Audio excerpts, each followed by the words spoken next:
So we are now, say, since year 2000, so we are 6 years old, a small organization compared to former U.S. Taekwondo Union.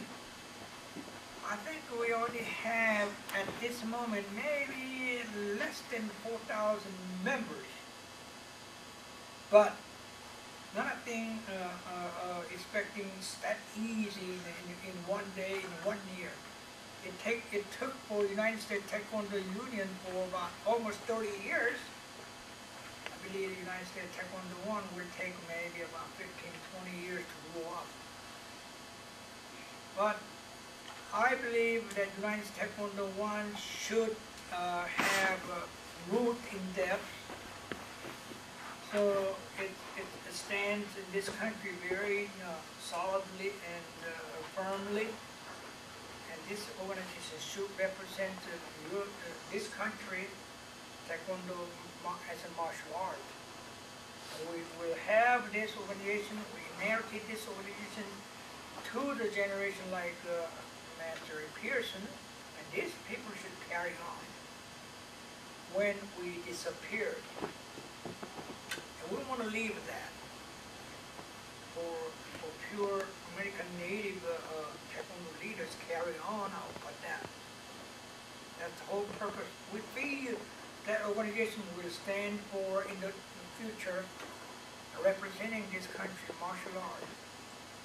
Not just like privately. I know there are private persons who are internationally famous, such as Jung Lee, but he only interested in personal, individual organization, not national organization.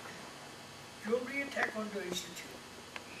That's his personal organization. What happened after he passed away? There will be no organization representing the whole country. This is why we established, we created the organization. I think all black belt, all the young Taekwondo practitioners, you are responsible to carry on this task. Somebody have to carry on this task. I'm the initiator. I feel that I made a highway. You guys have to use that highway. You understand what I mean? So, to me, Taekwondo as an art, there are a lot of things that you can develop. I mean, there are tons of treasure under the ground, but nobody digging it. What's that good for?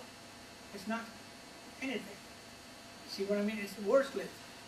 Taekwondo, it depends on how we promote Taekwondo as an art. There are big fields that we can develop to help people, health and mentally, physically, to make the citizen healthier, to make the people be more well-rounded, to make the citizen outstanding and leaders. I think that's what the country wanted. To me, Taekwondo should contribute those jobs, those things. The future of Taekwondo should go that way. In early Taekwondo, history, there was warriors involved in a lot of patriotic things and sacrificed their lives to unifying their countries, divided countries. Who knows? Down the road, if this country physically in trouble, some trouble, somebody have to do some other thing. Now we're living very peacefully. What if we have something physically we're in trouble? I'm talking about in your mainland, not the other country like in Iraq, North Korea, or Iran. Still, you're talking about that's your way distant people trouble. It's not your trouble. Like you have trouble in your family. But sooner or later we will have those things, okay, down the road, and we have to know that. And the history tells you that. So, in a sense, you are very fortunate to live this country, this wealthy life. In a sense that you have over freedom and over material. So you don't know what really the poor things, because you never experienced it. I don't think we have never faced physical war in this country, right here, right in my ground. But those people who have experienced in the Korean War, World War II, and Vietnam Wars, Iraq, they know what the war is. So we don't have the same feeling. I'm telling you that truth, because we never experienced it. We never been threatened by gunpoint. See? But young people, we must kind of think about a lot of things like that. So even we are martial art, even though we are educating the practitioners not to be violent, I'm not promoting violence. I'm promoting be prepared, be well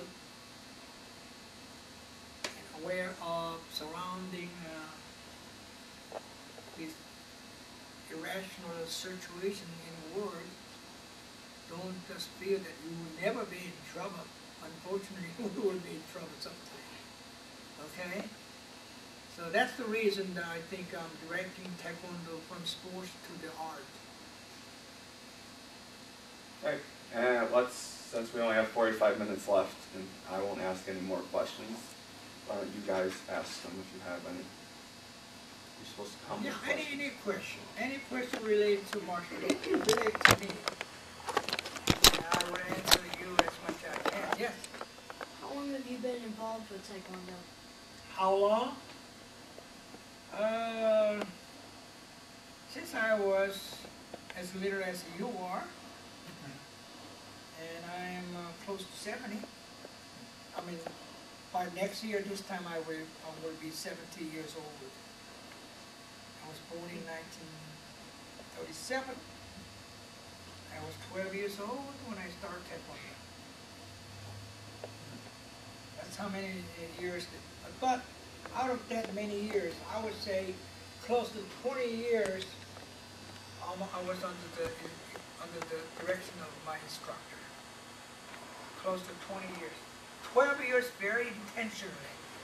But 80 years time, he was distant to my advisor, just like I'm in Cincinnati and he's in Rochester, New York. But my instructor passed away. So I am the most responsible person to include you guys, indirectly. Good question. Maybe after I pass away, somebody else will take over. But I'll repave the roads. only the person upstairs, he knows it, but nobody will know how long I will exist, not lost. All right, let me put it that way. Yes? What was it that made you take up Taekwondo? Oh, that's a good question. You know what? I was kind of small, and I was kind of concerned about my fear to my peers and schools and activities and neighbors and things like that. So I was looking for something, some technique physically that I'm able to defend myself. Okay? I think I started just not formally, but hand-hand and boxing. But then I found there's some martial art using more than two hands, which was feet and hand. That's then I said that little young age, I said, oh, that will be more advantage than using two hands only, because this is four things. But later I found that it's more than four things. Two hand plus spear hand, knife hand, reaching hands, all kind of things, elbow, all of foot, side of foot, heels, and the sole, and instep, and all that. I said, wow, that really makes me more attractive. That's how I got involved in Taekwondo. Thank you.